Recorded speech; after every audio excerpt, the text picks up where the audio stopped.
Hey, everybody, welcome back to the Balanced Vibes podcast. I am your host, Kirsten. Today, we're going to talk about what are the practical steps that you should be taking if you want to get out of this stagnant, this slowed down metabolic state.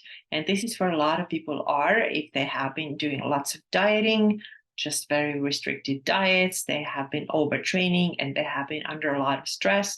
Their bodies get to the point where we can call it metabolic adaptation. You may have also heard terms metabolic slowdown. Some people refer to it as metabolic resistance. It can also be, some people say even like your metabolism is broken, which is not really true. It's doing exactly what you're asking it to do when you're eating low calories and live in a very stressful state all the time. Then this is basically that you're telling your metabolism to slow down, to adapt. It's not broken. If it was able to downregulate, it can also be upregulated. And this is what we're going to talk about today. So what are the steps that you can start taking in order to start upregulating your metabolism again? Okay, so before we get into the first signs that tell you that your metabolism is adapted, and then to the solutions, practical steps that you can take in order to come out of this, I, of course, as always, want to remind you that please join my Fit and Field Facebook group. It's a great group on Facebook, as you may have guessed already.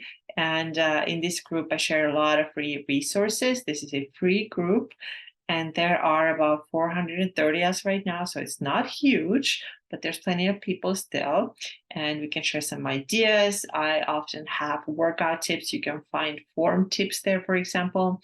You can even reach out to me in the group and ask for an example workout plan if you're interested in that. We share some nutrition tools, and a lot of the content is also around the similar thing that we're talking about today, how to stay metabolically healthy. Because let me tell you, it is absolutely possible to lose body fat and body weight, excess body weight, without wrecking your metabolism and without wrecking your hormones. It's absolutely doable, but we have to do it right. And unfortunately, so many women have done it wrong. And now we just want to learn the better way to do it. This is what I'm talking about a lot in this group. And this is also what I'm going to talk about in today's episode. Okay, so one more thing before I start, and that is please subscribe to this channel. If you're watching on YouTube or if you are listening to it through a podcast app, if you subscribe, it really helps people to find this podcast. So this is very, very helpful for me because I want to get the word out about it, but I cannot do this alone. So I really need your help for it. And also, if you subscribe, you will always be notified when I drop a new episode. Okay, so today let's first talk about what are some of the things that can cause this metabolic slowdown where you experience a lot of symptoms. So, of course, it's long-term dieting, calorie restriction, or macronutrient restriction, overtraining, constant stress, and emotional, mental, and physical stress. They all count. Sometimes people tend to think that it's only physical, and they're thinking, I haven't been overtraining. What's the problem here? Well, maybe you've been overthinking. Maybe you've had some emotional stuff going on. And I can actually resonate with that a lot myself too. When I start getting signs of this, it's usually some kind of mental, emotional component there. So this is as important as the physical one. So definitely pay attention to that. But what I would say I see most commonly is severe undereating, long period of time, and overtraining, doing lots of cardio. So these two are kind of the biggest ones always. And so how do you then know that you may have hit that point where you are now dealing with metabolic adaptation or slowdown? Well, one of the things is that you may start noticing a little bit more weight gain, especially around your belly, but also around your hips and thighs. The other thing is that not everybody has it, but a lot of people do, is hair loss. So hair loss, it actually makes total sense because your body, when the resources are low, for example, your minerals are low, your hormone status is usually not great. What happens is that your body starts prioritizing the important things, and keeping this hair in your head is not really your body's priority. Your body's priorities become keeping your heart going, keeping your muscle, providing energy for them, so that basically you can come out of this stressful situation. So your body perceives that there's some kind of stress, what do we need for that? We need to be able to react quickly. And things like hair, growing hair, having, strong nails, these are really not your body's priority when you are in this constantly stressed out state. So this is one of the reasons why a lot of people experience hair loss, also experience a lot of period problems. When periods completely go away, then this is exactly for the same reason. This is not really essential for living, right? To have your period. And also your body perceives that you are definitely not in a position where you should be able to have a baby because you are having a hard time taking care of yourself even. So why would you have periods? So it can take away the period, it can take away the ovulation. So this is all stress response. Also speaking about period problems, your periods just can be very painful, very irregular, and they can be also very light. They only last like 2 days, they're super light. So there's definitely related to stress. Another sign that tells you that your metabolism is struggling a bit, if you have a lot of fatigue, if you have sleep problems, you have trouble falling asleep or staying asleep or both. If your thyroid is sluggish, so maybe you have confirmed that with tests, so make sure that your doctor always gets you the full panel. This is important, not just the one main hormone, the TSH, thyroid stimulating hormone. There's a lot more that needs to be checked. But if your thyroid is sluggish, then it can be a sign of slowed down metabolism. Also, poor adrenal functioning, because adrenals are pumping out your cortisol. So if there's too much of this action, your adrenals are not just able to perform the same way anymore. If you have poor cold and heat tolerance, if you have skin problems, skin irritation, acne, if you have a lot of food sensitivities, then this can also be a sign of slowed down metabolism. And food sensitivities make people often go, oh, I'm allergic to this, I'm allergic to that, let me kick out dairy, let me kick out gluten, let me kick out carbs. But actually, we're only making things worse by doing that. Other signs that somebody with slowed down metabolism can have are gas, bloating, constipation, so lots of digestive issues. Then also low libido. So again, this is not a priority for your body. Then a couple of other things like irritability and anxiety. So these are some of the more common signs of slowed down metabolism. And like I said many times, oftentimes they are a result of just putting your body through a lot of stress, not getting enough rest, overtraining, undereating. Okay, so now let's get to these solutions. So what are some of the first things that you can start doing if you have some of these signs? You don't have to have all of these signs, but if you know your own history, if you know your stress level, then there's a pretty good chance that you are resonating with some of the things that I just mentioned. So what are the things that you should do to start resolving this issue and kind of wake your metabolism up again? Now, the first thing before we even get to solutions is to understand that this is going to take some time because you didn't get to this depleted state overnight, and you're also not going to get out of it overnight. Also, don't only rely on supplementation. I've heard women say, oh, I'm waiting until the supplements kick in and then I feel better again. Well, don't only rely on that. There has to be some lifestyle changes that need to be made because the supplements are just supplements. Most of the work is done with eating more, eating better, resting more, really understanding what your body needs. It doesn't come from supplements only. And another thing to understand is that understanding that restoring your metabolism essentially means that you have to earn your body's trust back, because right now it's in a little bit of this cautious mode, right? It doesn't feel that it has enough safety because there hasn't been enough calm, there hasn't been enough nutrition, there's been like constant overtraining. So your body perceives that as stress. So if you want to get better, you have to approach the things that you're doing with the mindset of, is this helping me to earn my body's trust back, or is this making it worse?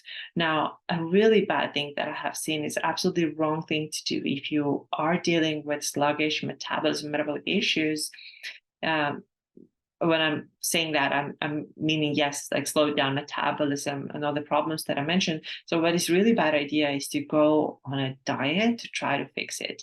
And I understand it can be tempting because now you're noticing more like belly fat and thighs and hips getting bigger, and you think that you should be just controlling this weight gain by increasing your cardio and starting to cut your calories, maybe cutting the carbs, because you have heard that they're so bad for your insulin, and carbs is the exact reason why you're gaining weight, but it's not. So if you are already coming from this really low calorie place and now you try to cut your calories even more, then this is not going to lead you anywhere where you want to be. It's actually going to do the opposite. It's going to kind of dig you deeper into this hole of metabolic adaptation. Okay, so finally, let's get to the meat of it and talk about the steps that you have to take in order to start getting better and finding your way out of this slow metabolism state.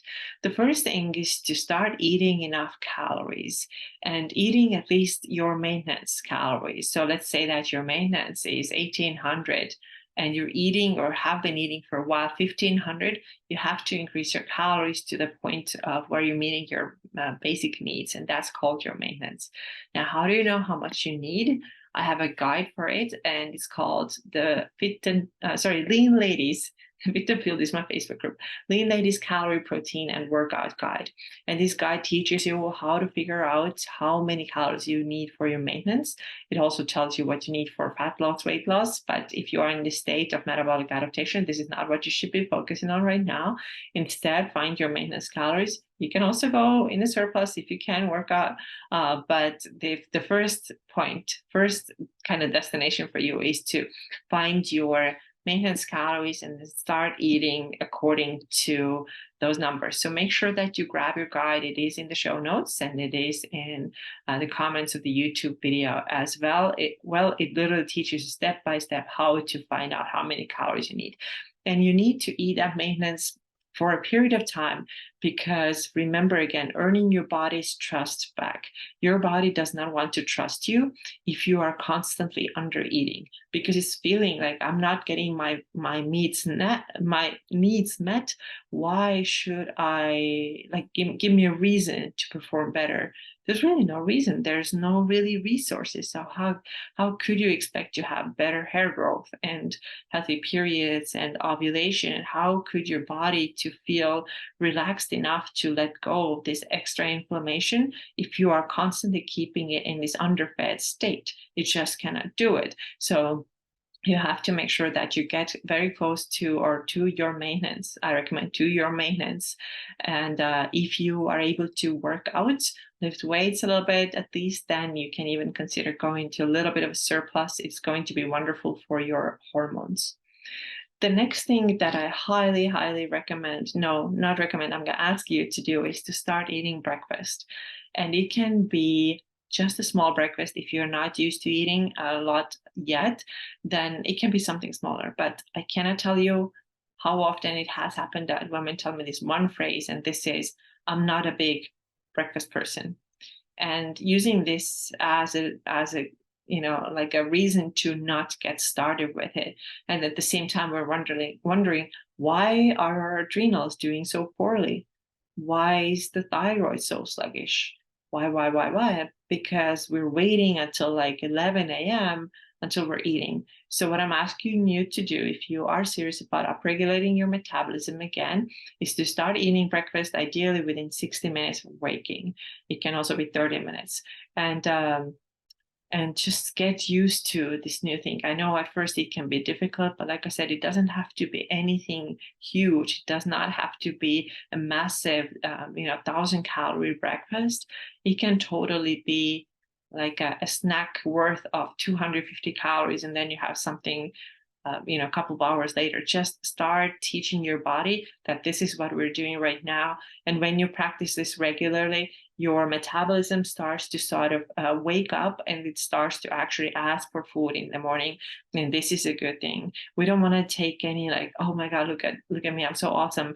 We don't want to talk about, use like this morning fasting as something really cool or something awesome that we're doing. Like, hey, I don't need to eat until like 11 or noon. There's nothing so awesome about it, especially if you're struggling with these issues that I'm talking about here today. So make sure that you start eating breakfast, even if it's something really small at first. Then the next point is to eat all three macronutrients. Eat protein, eat fats, and eat carbohydrates as well. Yes, we have to eat carbohydrates. They are so essential for our bodies, especially if you're dealing with thyroid issues. Low carbohydrate diets just eventually they just steal your energy. You're going to feel very slow and very sluggish. Your workout performance is going to suffer. Like I already mentioned, thyroid performance going to suffer. Your body needs carbohydrates. This is the fourth source of energy and preferred source of energy. So I don't love the low carb diets at all. I don't think that they're healthy for most people, especially like extended period of time. I think men can do a little bit better with them. Women, especially women with especially active women, and especially women who are still getting their periods, are not in menopause yet, I think they absolutely need to eat carbohydrates. The next point, if you want to restore your metabolic health and you want to start feeling better, your energy coming back and feeling more balanced, you have to start eating more frequently. So this idea that I'm only going to eat like 2 meals in my 6 hour eating window is not something that's going to serve you. What you want to do instead is to eat at least 4 meals a day. Again, we want to create safety in your body. We also want to make sure that your blood sugar stays healthier. So of course, for that, you're going to eat protein at all 4 of these meals and you have better blood sugar response. But you don't want to go like long stretches between your meals. You don't want to be like two meals a day, or I've even heard about this OMAD, which is 1 meal a day. So OMAD, where you only eat 1 meal a day. I have seen people talk about it. Like initially they're like, oh, this is so great and finally working. And I'm like, of course it's quote unquote working. If you only eat 1 meal a day, what did you think? It's going to put you in a massive calorie deficit, because how much can you really eat in one sitting? 1,000 calories max, I think. And 1,000 calories is not enough for us. So this idea that you should only eat 1 or 2 meals a day is definitely not something that I want to see if you have this goal of speeding up your metabolism, get healthy again. So I would say at least 4 meals. It can also be 5 meals. Eat that every day. All right. Then the next goal is to eat enough protein, which generally is about 0.7, 0.8 to 1 gram of protein per 1 pound of your body weight. And if you are very obese or very overweight, then let's say that you are 230 pounds. You don't have to eat 230 grams of protein. This is a lot of protein, especially if you're not used to eating high protein at all.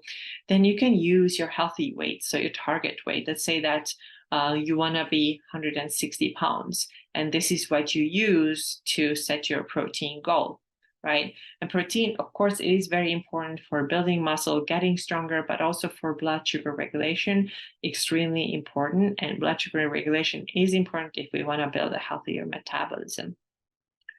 The next point I have here is to eat mostly real whole foods that come from nature. So this should be the majority of what goes into your mouth. So the good question to ask is always, did this come from nature? And if the answer is yes, then it's probably a good choice for you. What comes from nature? Animals and plants, right? But also potatoes, right? We're not only talking about leafy greens here. Potatoes, like starchier carbohydrates, squash, rice, oats, right? We can have all these things. Fruits, for sure. No reason to be afraid of fruit. So eat mostly whole and real foods. This is tremendously helpful for your minerals in your body, which are almost like the foundation of your health, really. And of course, your hormonal status as well.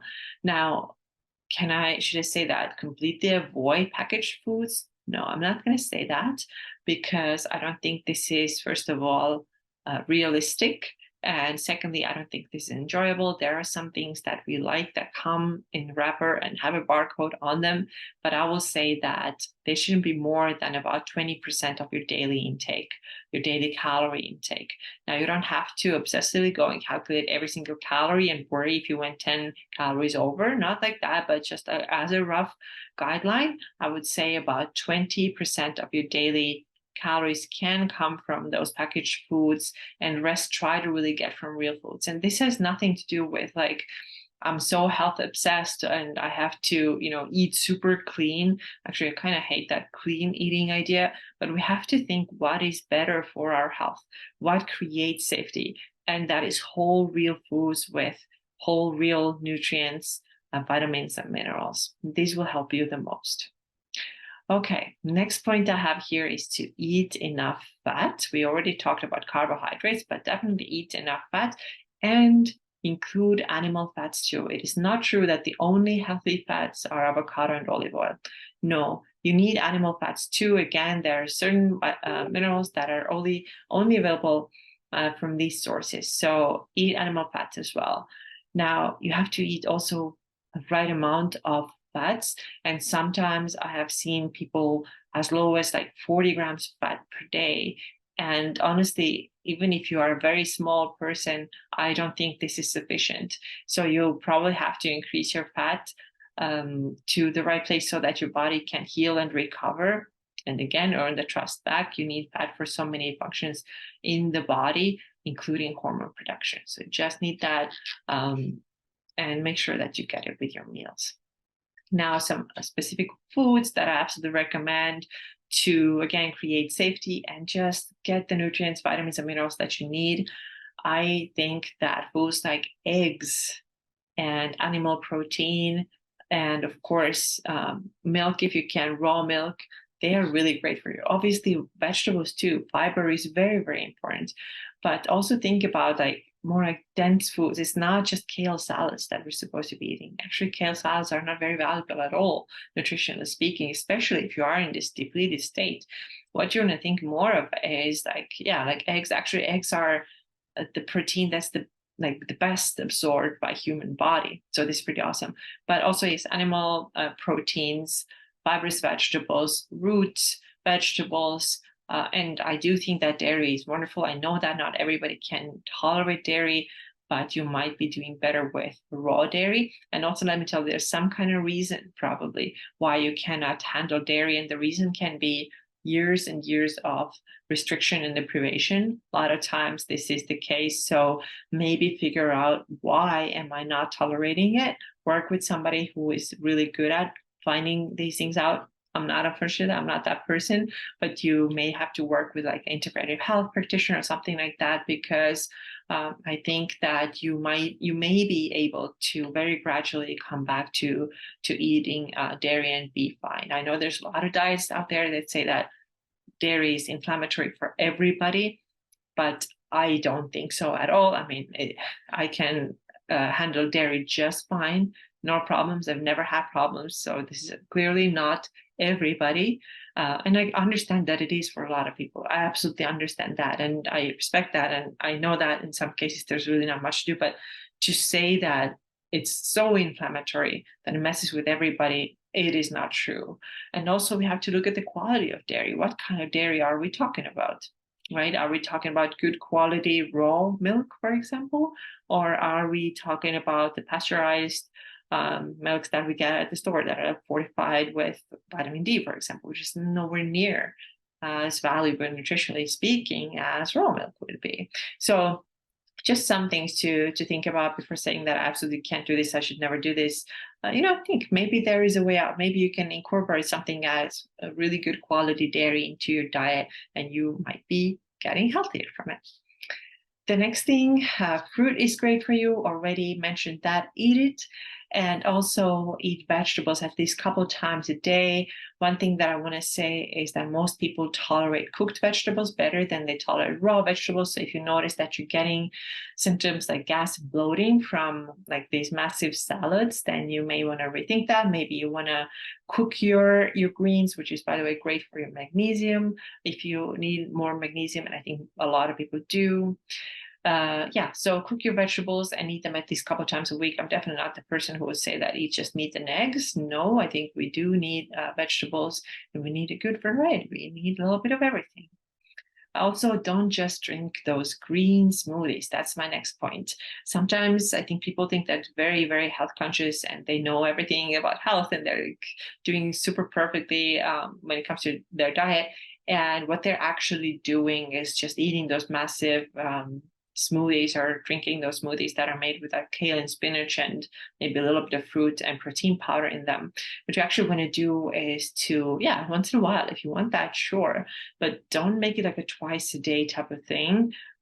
You want to eat chewable food more often, right? And you also, if you only drink those green smoothies, you are probably missing out on like real protein, like real sources, like fish and steak and chicken. Like if you only put protein powder in it, it doesn't come with the same benefits. It doesn't have the same nutrient profile. So be careful with that, and definitely consume chewable food. And also when you chew your food, make sure you actually chew it like a lot of times, because your digestion starts it does start actually in your brain, but you only have teeth in one part of your digestive system, and that's your mouth. So chew your food. All right, a couple of other things about digestion. So I really recommend that you start paying attention to the state, like in which you are eating. Are you calm? Are you anxious? Are you relaxed? Or are you really irritated? Are you stressed out? Do you have phone in your hand? What's going on? So especially if you have problems with digestion and your metabolism has slowed down and you're more stressed out, you want to make sure that you get into this really rest and digest state. When you eat, you can take some couple of breaths. You can do a little bit of humming before you start eating your meal, but do what you can to get into this more relaxed and calm state before you start eating. And finally, I want to say support your digestion with either apple cider vinegar or digestive bitters. So both can be very helpful if you are dealing with low stomach acid, which is often happens as a result of too much stress. So if your stomach acid is low, then you're going to have a little bit of hard time breaking down your foods properly and absorbing them. So how do you know if you have low stomach acid?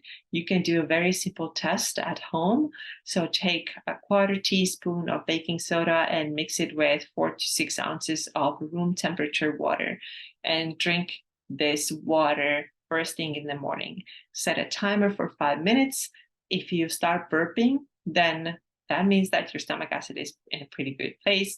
If you don't start burping at all, if you don't burp and 5 minutes has passed, you can just stop the timer. Or if you burp towards the very end, it probably means that your stomach acid could use a little bit of support, because right now you are not producing enough and properly, and therefore your digestion is kind of slower. You're not able to break down and absorb food as well as you could. And if you identify that you do have this issue, and then you want to take that test, actually I would say 2 to 3 times, 2 to 3 days in a row, test it. If you always get the same results, then I would really encourage that you get some digestive bitters, or put like a tablespoon of apple cider vinegar in a small glass of water and drink it about 20 minutes before your meal. Same thing with digestive bitters, about 20 minutes before your meal, so that your body can then start creating more stomach acid, and digestion is going to be easier. Okay, and when you do these things, remember that it's going to take time for your body to get better. And I didn't talk about supplements because this is so individual. I don't think there's like one supplement that everybody needs. If they have, adapted metabolism, I know that what I need now is different. What I needed a year ago, what I need is different from what my friend needs. So I cannot give like generalized recommendations like that. So try to work with somebody who's able to find out what the issues are, what the deficiencies are, because I know that if you are dealing with metabolic adaptation, you absolutely have some deficiencies. You are very likely experiencing some mineral imbalances, and these need to be corrected. But I will say that only working with supplements is not going to help you if you're not going to do this work that I just talked about here today. So if you, by the way, if you don't have any of the symptoms and you're like just like thriving and everything's great, that's awesome and that's amazing. And then you can use this episode as, for like knowing what to do right. So don't start messing with diets. Don't start skipping meals. Don't start eating processed food excessively. Use this episode to learn what to keep doing, or if you're not doing these things yet, maybe implement, and stay away from this place where your metabolism just gets really slow. Okay, so this is all I have for you today. Please let me know in the comments if this episode was helpful. And also please share with your friends, family, or clients if you're a health coach yourself. I really appreciate it.